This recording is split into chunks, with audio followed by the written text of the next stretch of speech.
Allez, on va pouvoir commencer. Alors bonjour à tous, bonjour à ceux qui nous rejoignent et bonjour à François, bonjour Samar. Alors on a eu une matinée assez dense durant laquelle on a pu parler de pas mal de petites actions à mettre en place pour opérer la transition digitale de votre entreprise avec un retour sur investissement assez rapide, d'accord? Pour cette dernière présentation, on va étendre un petit peu le sujet et voir une fois ces premières étapes, ces premières marches franchies, quelle stratégie à long terme on peut mettre en place pour accompagner l'entreprise dans la transformation digitale et comment la financer, comment financer cette innovation. Alors pour ça, j'ai le plaisir d'accueillir Samar Amar, qui est business developer chez Stratinov. Stratinov, c'est un bureau d'études en management de l'innovation. Voilà. Et François Gervais, que vous avez déjà eu le plaisir d'écouter depuis ce matin, qui est consultant chez Vert et Bleu Conseil, je le rappelle. Je rappelle également que vous pouvez poser au fur et à mesure de la présentation vos questions dans le chat. On y répondra évidemment en fin de session. Et je vais laisser les intervenants se présenter. On va commencer par Amar. Bonjour Amar. Bonjour Quentin et merci de l'invitation. Je t'en prie, bienvenue. Je suis Samar Amar, cofondatrice de la société Stratinov. J'ai démarré mon parcours professionnel dans la recherche académique avec une spécialisation, on va dire, en gestion des connaissances. Et je me suis orientée par la suite vers la recherche privée pour accompagner les organisations dans leur démarche de R&D. Après une première expérience dans une agence en innovation, j'ai décidé de tenter l'aventure de l'entrepreneuriat et de fonder la société Stratinov avec mes deux associés, François Lauré et Iria Paris. Donc Stratinov, qu'est-ce que c'est? Donc Stratinov a pour vocation d'accompagner les organisations, on va dire au sens large, donc TPE, PME, petites ETI, institutionnelles et associations, à créer de la valeur de manière durable par l'innovation. Pour ce faire, nous avons développé deux volets de conseil opérationnel et stratégique. Le premier volet porte sur la performance de l'innovation et vise à aider les organisations à transformer leurs idées et ambitions en produits ou services, à identifier des opportunités de croissance sur le marché et pour finir, tester en amont l'attractivité de leurs innovations auprès de futurs utilisateurs. Le second volet porte sur le financement d'innovation dans lequel on se positionne comme un guichet unique pour identifier et orchestrer les leviers de financement public pour soutenir les investissements en innovation. Ok, merci pour cette présentation rapide, Samar. François, je te laisse te représenter. Je vais me représenter de manière un petit peu plus complète. Donc, je suis François Gervais, dirigeant du cabinet Vert et Bleu Conseil. Alors, à l'origine, moi, j'ai un cursus de formation expertise comptable. Et donc, mes compétences et ce que j'aime faire est essentiellement axé sur la vie des entreprises. J'ai pendant de longues années une expérience dans la distribution des solutions de gestion. Et on va dire, ces 7-8 dernières années, j'ai fait un triple constat. D'abord, j'ai observé que les projets informatiques étaient de plus en plus structurants pour le fonctionnement des entreprises. D'autre part, j'ai remarqué que les projets devenaient souvent plus complexes et souvent avec des compétences multiples. Et enfin, en échangeant avec mes clients, j'ai constaté que beaucoup de dirigeants avaient besoin d'être conseillés parmi, et je vais revenir sur ce que Pedro disait en en-tête, parmi un petit peu une jungle d'injonctions contradictoires, de besoins qui ont l'air tous plus incompatibles les uns que les autres. Donc en fait, j'ai créé Vert et Bleu Conseil pour d'une part aider les dirigeants à comprendre d'abord ce qu'est la transformation numérique et puis à comprendre l'impact que ça peut avoir sur le business model, sur la vie de l'entreprise, sur les relations d'entreprise avec son écosystème. Donc en fait, ce que je fais, c'est que j'aide d'abord les chefs d'entreprise à mettre en ligne leur projet de digitalisation avec les risques et les opportunités que cette transformation déclenche. Je les aide aussi à identifier les retours sur investissement et à mesurer les retours sur investissement des projets et à les mettre dans le bon ordre et à bien les structurer dans le temps. Je vais prendre là-dessus un exemple très concret. Un dirigeant qui voulait mettre en place un site de commerce électronique, mais ses stocks n'étaient pas tenus totalement en temps réel. Si vous n'êtes pas capable de donner à votre client un délai fiable, le site de commerce électronique il va au-devant de gros problèmes. Donc, j'aide sur de multiples sujets à identifier ce genre de choses pour en fait mettre les projets dans le bon ordre. Et après, je peux être amené à assurer un rôle opérationnel dans la préparation et l'exécution des projets. Donc, j'assiste des industriels dans la rédaction, dans la définition de leurs besoins en ERP, dans la rédaction du cahier des charges, dans l'aide au choix des partenaires et ainsi de suite. J'aime à me comparer un petit peu à une assistance à maîtrise d'ouvrage en bâtiment. Une entreprise qui construit un nouveau bâtiment industriel ou un nouvel entrepôt, elle s'entoure d'un expert qui va partir de ses besoins et qui va assurer la bonne coordination de l'ensemble des intervenants sur le chantier. Le chantier digital ressemble un petit peu à ça. Et donc, j'essaie d'assurer ce rôle. Ok, merci beaucoup François pour cette présentation. Alors, je le répète, durant cette matinée, donc, on a vu une série d'innovations digitales simples à mettre en œuvre avec un retour sur investissement assez rapide qui peuvent vraiment simplifier la vie des entreprises, on l'a vu. Ma première question est pour Samar. Samar, au-delà de ces outils, de cette première marche, comme François le disait tout à l'heure, en quoi est-ce que l'innovation est un moteur de résilience et de croissance de l'entreprise?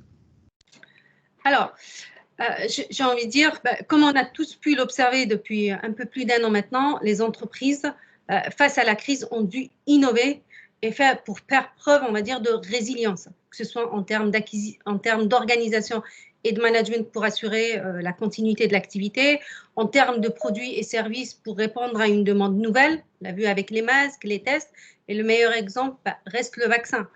Mais au-delà de la crise, les entreprises ont toujours fait preuve d'innovation et innové pour diverses raisons.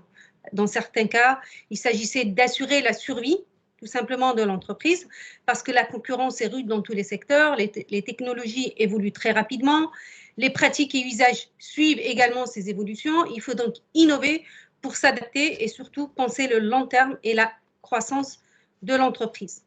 On a aussi le fait de distancer la concurrence et de se différencier, et cela pour acquérir des avantages notables, car rester compétitif et créer de la valeur est primordial. Innover aussi pour saisir de nouvelles opportunités de marché. Les entreprises doivent constamment faire face à des marchés et des clients de plus en plus versatiles, exigeants et de surcroît qui sont toujours dans l'attente de la nouveauté. Donc, on doit toujours leur amener de la nouveauté. Mais l'innovation est toutefois conditionnée par la capacité à découvrir et générer des idées, anticiper et faire preuve, on va dire, d'agilité, réaliser les projets et pour développer les nouveaux produits et services et ainsi, on va dire, de manière globale, devancer les autres. D'accord, merci. Donc là, on parlait d'innovation au sens global. Merci Samar. François, si on parle plus précisément de l'innovation digitale, en quoi est-ce qu'elle est une question de survie pour les entreprises selon toi? Alors,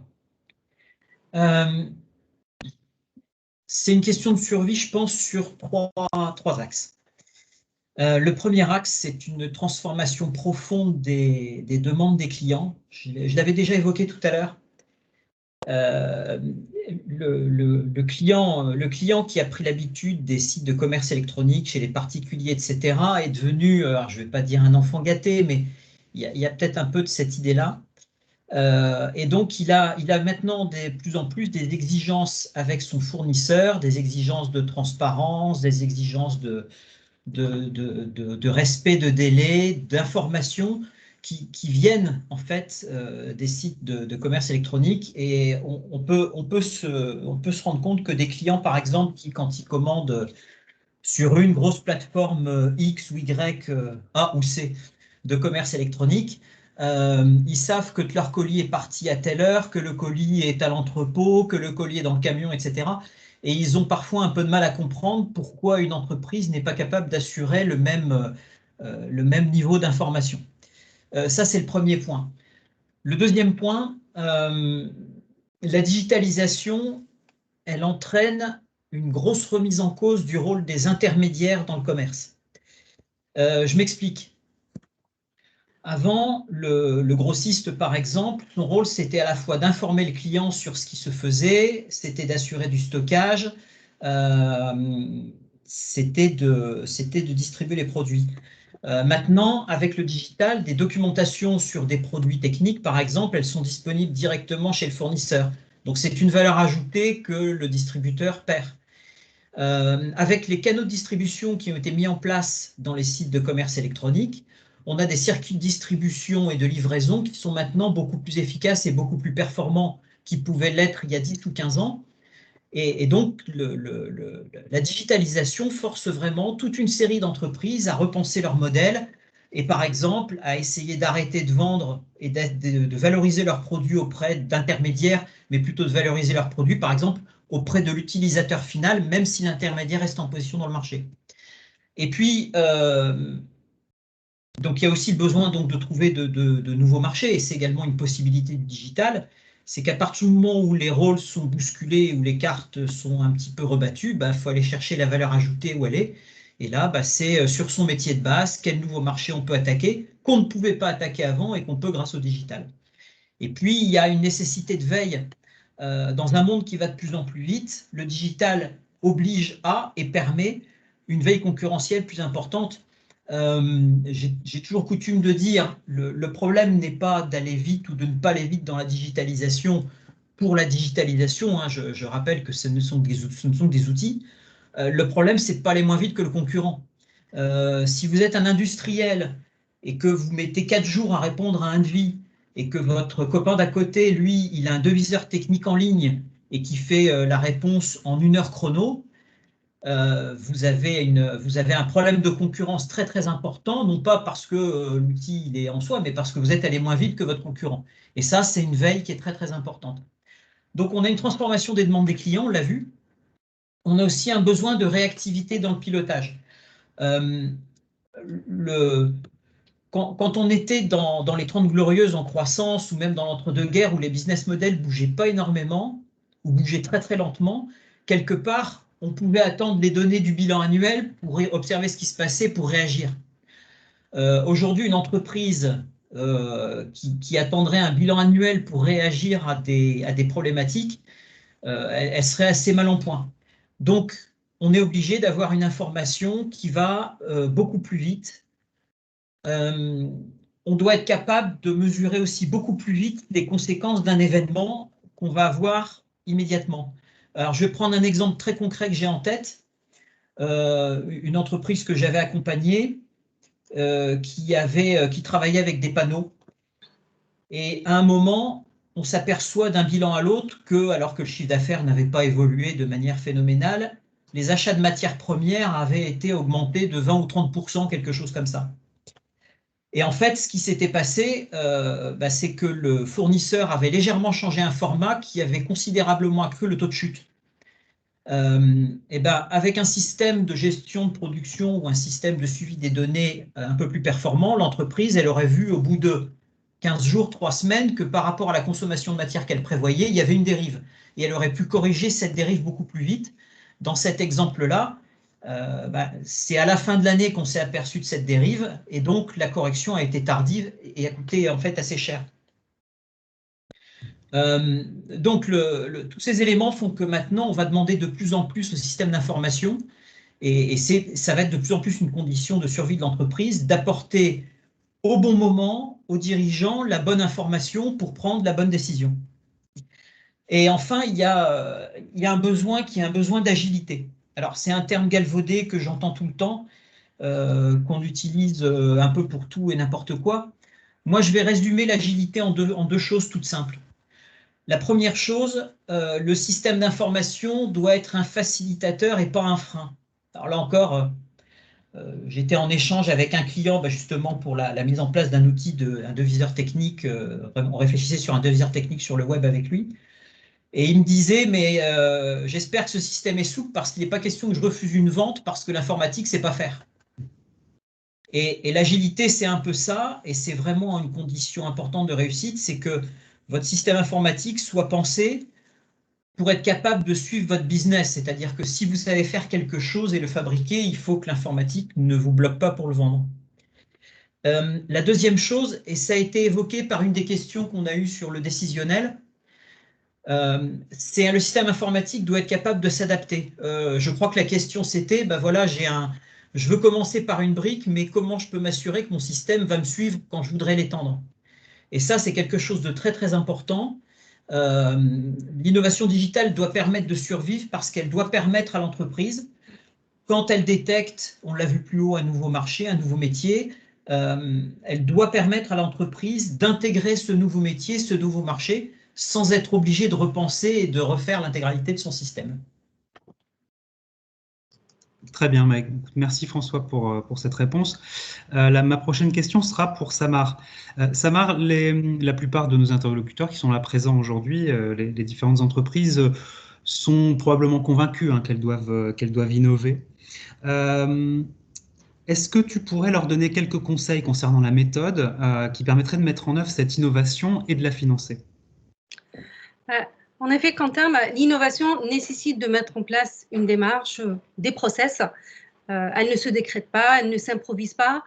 On doit créer les conditions favorables et organiser toute l'entreprise pour qu'elle puisse bénéficier d'une culture d'innovation. Pour cela, les entreprises qui sont intéressées peuvent s'appuyer qui veulent développer une culture d'innovation, peuvent s'appuyer sur la norme ISO 56002 qui définit les bonnes pratiques pour le développement et le management de l'innovation. Mais on peut citer ici quelques axes, on va dire, pour innover à titre d'exemple. Donc, une stratégie d'innovation. Donc, avoir une stratégie d'innovation. Donc, pour développer la dynamique, il faut savoir se projeter son entreprise dans l'avenir et identifier ce qui pourra faire sa valeur dans 3 ans, 5 ans, voire plus. Cela permettra ainsi la définition des orientations à court, moyen et long terme et de s'assurer également de l'alignement des équipes sur les objectifs d'innovation pour qu'elles puissent y adhérer. Donc, le deuxième axe, c'est la génération d'idées. Donc, génération d'idées pour explorer les champs du possible, nouveaux produits, nouveaux services, techniques, organisations. Développer une innovation commence inévitablement par l'émergence d'une idée. Mais au-delà d'avoir une idée, on va dire, un jour, il faut pouvoir faire naître les idées régulièrement. Et ce n'est ni évident, ni facile. Donc, qu'est-ce qu'on peut faire? On peut exploiter des techniques de créativité, il y a des ateliers, par exemple, d'intelligence collective, ou mettre en place une démarche de veille qui va permettre de capter des informations qui peuvent être décisionnelles pour l'entreprise. On a aussi donc, le processus de conception. Donc, une fois qu'on a l'idée, ou les idées, on sait les générer, on sait les identifier et on mesurer les enjeux. Il faut les rendre concrètes et les transformer en nouveaux produits, services ou usage. Structurer aussi une équipe avec des compétences clés pour accompagner le changement et le développement de cette culture d'innovation voulue et recherchée. Et enfin, on va dire, s'assurer des moyens financiers propres et en complément, identifier des leviers de financement public potentiellement actionnables, comme les subventions, les aides et prêts à l'innovation, les crédits d'impôt. Il en existe beaucoup. Il faut donc pas hésiter à aller les chercher. Merci Samar. Une question pour François. François, dans le cadre de l'innovation digitale, comment est-ce que l'entreprise peut structurer ses projets et les prioriser? Excellente question. Merci. Alors, la première chose, l'entreprise, elle doit penser en stratégie. Je rappelle que, alors s'il y a des bricoleurs dans la salle, quand on veut acheter un marteau, on réfléchit au clou sur lequel on doit taper avec. Donc le digital, il vient toujours en conséquence d'une stratégie. Donc la première chose, c'est la digitalisation du monde, la transformation numérique est en cours. Pour moi, elle entraîne des risques, elle entraîne des opportunités. Si on prend par exemple l'exemple du monde bancaire avec les néobanques, le risque pour une banque, c'est de se voir prendre ses clients par une banque qui va être moins chère. Pourquoi? Parce que certes, elle va proposer moins de services, des services plus cadrés, mais qui vont correspondre aux besoins d'une partie de sa clientèle. Et ces services-là, eh ben, elle va les proposer beaucoup moins cher parce qu'elle va pas avoir pour l'intégralité de ses services le carcan que les banques ont pour faire des prêts ou des choses comme ça. Je vais prendre un autre exemple assez parlant, ce sont les cabinets d'expertise comptable. Donc, vous avez des experts comptables qui crient contre des cabinets digitaux qui ont complètement automatisé la relation avec leurs clients et qui sont capables de proposer des prestations à des prix que ne peuvent pas tenir des professionnels qui font les choses de manière plus classique. Et en fait, la question qu'il faut se poser, et ils disent oui, c'est pas le même service, et ils ont absolument raison, c'est pas le même service, mais c'est peut-être le service dont les clients ont besoin ou dont une certaine partie des clients ont besoin. Et c'est là que l'analyse stratégique, elle est quand même très très importante. C'est de bien identifier dans son métier quels sont les métiers qui vont être bousculés par la transformation numérique. Je parlais des grossistes, de tout ce qui est intermédiation tout à l'heure. Quels sont les métiers qui vont pouvoir se développer? Quels sont mes risques, par exemple, de ne plus trouver de collaborateurs? Quels sont mes risques de ne pas attirer les jeunes sur mes métiers? Voilà. Et il y a toute cette frange de risques et d'opportunités. Le digital me permet d'aller chercher des marchés très rapidement, et ainsi de suite, qui doivent être évalués. Une fois qu'on a identifié, là, au niveau stratégique, au niveau de la direction de l'entreprise, les risques et les opportunités, il faut s'assurer en interne de la bonne compréhension des enjeux du digital. Je reviens à l'échange que j'ai eu avec Florian tout à l'heure sur le décisionnel. Si vous avez des collaborateurs, si vous essayez de mettre en place la data et que vous avez des collaborateurs qui n'ont pas compris que la bonne saisie des stocks, eh ben c'est ça qui fait que l'ensemble de l'entreprise fonctionne bien, vous allez être très ennuyé. Donc, il est très important que les enjeux du digital soient bien compris par l'intégralité de vos collaborateurs. Et après, une fois qu'on a ces deux éléments-là, on peut commencer à penser au projet. Et là, pour prioriser les projets, il y a deux éléments. Le premier, c'est le retour sur investissement. J'aime bien quand j'accompagne des clients, j'aime bien à dire que normalement, le retour sur investissement du projet précédent doit largement payer le projet suivant. Et puis après, il y a un ordre logique dans lequel il faut faire les choses. Je citais l'exemple de mettre un site de commerce électronique tout à l'heure ou un système de gestion de production. Ben, si vous mettez en place un système de gestion de production alors que vos stocks ne sont pas tenus en temps réel, eh ben, vous courez à la catastrophe. Donc, même dans l'enchaînement des projets, il y a un ordre logique à respecter pour que chaque marche paye le projet suivant, mais soit aussi la marche qui permet d'accéder en fait au projet suivant. Ok, merci François. Alors, j'ai une dernière question, mais pour tous les deux, je vais commencer à la poser à Samar. De ton point de vue, Samar, quels sont les principaux points de blocage à l'innovation dans l'entreprise et quels sont les conseils que tu donnerais pour les lever?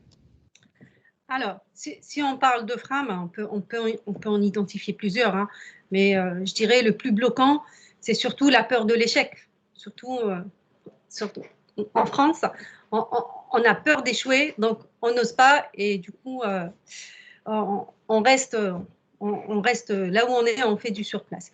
Plus concrètement, on peut citer trois freins qui reviennent assez souvent, qu'on constate. Le premier frein, c'est surtout l'humain.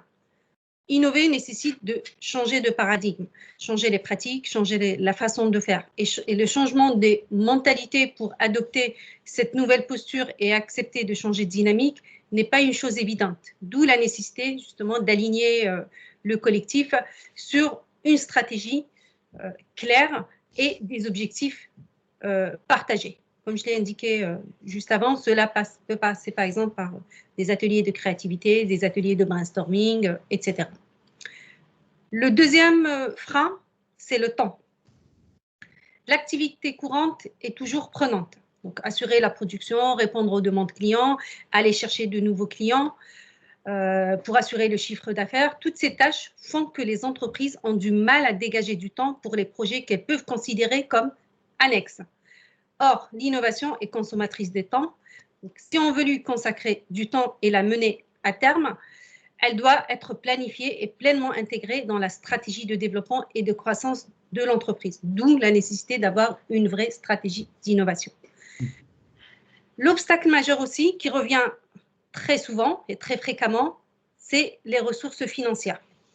Innover nécessite d'investir, on va pas se mentir, et les entreprises n'ont pas toujours les moyens de leurs ambitions. Certaines finissent même par abandonner et mettre la clé sous la porte.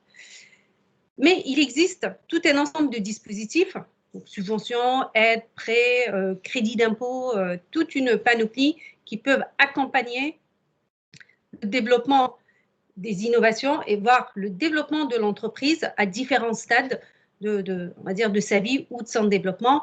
Et ces dispositifs-là peuvent être régionaux, nationaux, voire même européens, pour financer l'innovation, on va dire, de l'idée au marché. Donc, faisabilité, développement, pré-industrialisation, lancement commercial, etc.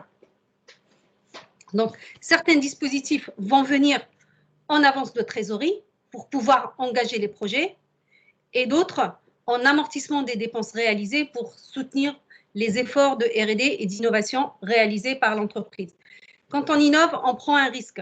Donc, ces dispositifs-là sont aussi mis en place pour soutenir la prise de risque. Donc, il faut aller les chercher, il faut les activer. Et bien entendu, il y a beaucoup, hein, il y a pléthore de dispositifs. Ces dispositifs sont cumulables si on les prend dans la bonne séquence. Et pour cela, il faut avoir une stratégie, comme pour l'innovation, il faut avoir une stratégie vis-à-vis des financements de l'innovation. Et si on s'organise bien, on peut financer jusqu'à 85% du coût du projet. Là, le financement ne devient plus un frein, vu qu'il y a des soutiens. Cependant, pour aller les chercher, il faut s'assurer d'abord qu'on peut y prétendre, hein, vérifier, s'assurer de l'éligibilité des projets et de l'entreprise à ces différents dispositifs. Et je dirais le plus important, c'est vraiment de construire une stratégie de financement globale qui va permettre d'intégrer les financements dans le plan de financement des projets de l'entreprise et qui sera calé sur la stratégie d'innovation de l'entreprise. Ok, et donc là, évidemment, Stratinov peut tout à fait accompagner nos clients sur ces problématiques de financement. Bien évidemment, on peut les accompagner. Stratinov accompagne ses clients dans l'identification des différents leviers, leur orchestration, l'évaluation de l'éligibilité, l'élaboration des dossiers de demande, jusqu'à ce que les entreprises puissent bénéficier et obtenir les dispositifs et développer leurs projets de manière sereine. Ok, merci beaucoup Samar. Alors je vais poser du coup la même question à François, mais vu plutôt de la lorgnette du consultant spécialisé dans le digital. François, donc selon toi, les principaux points de blocage à l'innovation et puis la façon de les lever? Alors,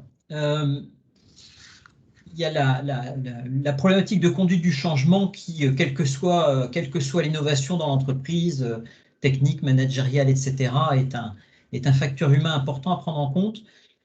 Sur l'aspect digital, moi, j'ai pu identifier trois freins qui sont quand même assez importants. Alors, le premier, on l'a vu, c'est digitaliser quelque part, c'est assurer d'abord on va reprendre un peu, hein, informatique, traitement automatique de l'information. Quelque part, on parle bien d'utiliser pour l'information des processus industriels. Ça veut dire partager l'information. Et là, on a un premier écueil qui est dans l'entreprise, la notion de silo de données. Alors, on a évoqué les silos de données, notamment quand on a parlé de décisionnel, on a évoqué les silos de données d'un point de vue technique, des formats de base non compatibles, un code article qui dans le CRM n'est pas le même code article que dans le ERP, et ainsi de suite. Et après, il y a aussi des silos de données organisationnels. C'est la personne qui calcule elle-même son chiffre d'affaires parce qu'elle est persuadée que c'est sa norme à elle qui est la bonne. Et ça, ce sont des freins très très puissants à la digitalisation, puisque la digitalisation, forcément, elle part du principe que que pour bien travailler sur de la donnée, il faut qu'elle soit au minimum structurée au niveau de l'entreprise. Et toujours pour partir sur le silo de la donnée, il y a aussi la compréhension par chacun de son rôle dans l'ensemble. Quelque part, la transformation numérique, on pense que c'est un recul de l'humain, mais je ne partage pas du tout. C'est les outils qui permettent d'accroître le travail en équipe, mais qui obligent de ce fait à ce que chacun soit parfaitement conscient de son rôle dans l'équipe. Donc ça, c'est le premier point. Le deuxième point, je pense que les personnes qui nous regardent vont partager, c'est l'inquiétude pour son poste. Quand j'arrive dans les entreprises, en général, la première chose que je fais, c'est de faire le tour des entrepôts, des ateliers, etc. Bon, en plus, j'adore ça. Et j'ai systématiquement au moins une personne qui me fait la réflexion, à moitié en riant, « Ah, vous êtes là pour supprimer mon poste ». C'est quelque chose d'assez systématique. Quand on parle de transformation numérique, on a des personnes qui ont toujours l'impression qu'elles vont être à la traîne, qu'elles ne vont pas y arriver. Et enfin, moi, je suis toujours surpris, c'est dans les usines où je vois des gens qui travaillent sur des machines à commande numérique qui traitent des processus de production, mais qui sont d'une complexité infiniment supérieure à celle de faire une entrée en stock sur un logiciel de gestion moderne, et qui pourtant sont tétanisés devant l'idée qu'ils vont devoir faire ça, alors que tous les jours, ils traitent des sujets, mais beaucoup, beaucoup plus compliqués vraiment, quoi. Donc, cette inquiétude de ne pas y arriver, elle est vraiment très, très importante. Et c'est là qu'en fait, ce qui est important, c'est de montrer, et je reviens sur ce que je disais au départ, que si tout change, rien ne change. Je suis en train d'accompagner une entreprise sur un petit changement dans son système de gestion de stock, d'organisation de la gestion de ses stocks. Et la personne, elle tient ses stocks sur un tableau Excel. Mais quelque part, ce qu'on va lui demander de faire sur le système de gestion, et qui lui fait un peu peur, c'est la même chose que ce qu'elle fait sur son tableau Excel. Elle va saisir des entrées en stock, elle va saisir des sorties de stock. Donc, sur le fond, le métier ne change pas, il n'y a pas de changement. Elle fait la même chose, c'est juste le support qui peut être amené à changer. Et il faut rappeler quand même une chose pour tous ceux qui pensent que les emplois sont détruits. Alors, je ne suis pas assez calé pour entrer dans le détail de certains économistes que je peux entendre. Moi, j'observe juste quelque chose de très, très bête. C'est que c'est dans les pays où il y a le plus de digitalisation et le plus de robotisation des usines qu'il y a le moins de chômage. Donc, après, le pourquoi du comment, je laisse à des gens beaucoup plus intelligents que moi de réfléchir là-dessus. Ça, c'est un fait, c'est un constat et qui n'est pas démenti. Le dernier point qui est un frein aux projets digitaux, alors il ne va pas concerner tellement les projets qu'on a évoqués aujourd'hui, qui sont des projets rapides à ROI immédiat. Il va plus concerner des projets un peu importants comme un gros changement de RP ou une réorganisation de l'entreprise. C'est l'effet tunnel. Donc, bien connu en gestion de projet et pas que sur les projets digitaux. C'est-à-dire que quand vous avez un projet qui dure et qui traîne en longueur, petit à petit, vous avez les acteurs du projet qui se désinvestissent.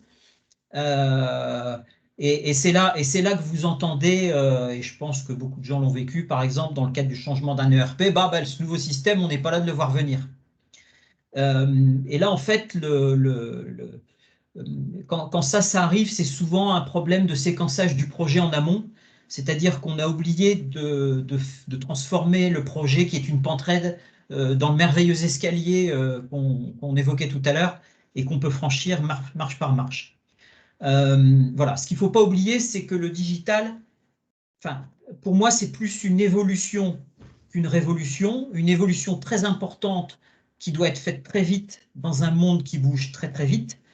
Mais si vous avez un atelier de mécanique ou si vous gérez, si vous fabriquez des plats ou des choses comme ça, vous ne percez pas le tube autrement, vous ne mélangez pas les ingrédients autrement, parce que vous les distribuez en click and collect plutôt qu'à des personnes, physiquement présentes. Ok, merci pour cette réponse, François. Et du coup, j'en ai terminé avec mes questions. Donc, évidemment, je vais proposer aux participants de poser les leurs. Est-ce que vous en avez? Est-ce que vous pouvez les poser sur le chat ou réactiver vos micros pour poser vos questions à François et à Samar?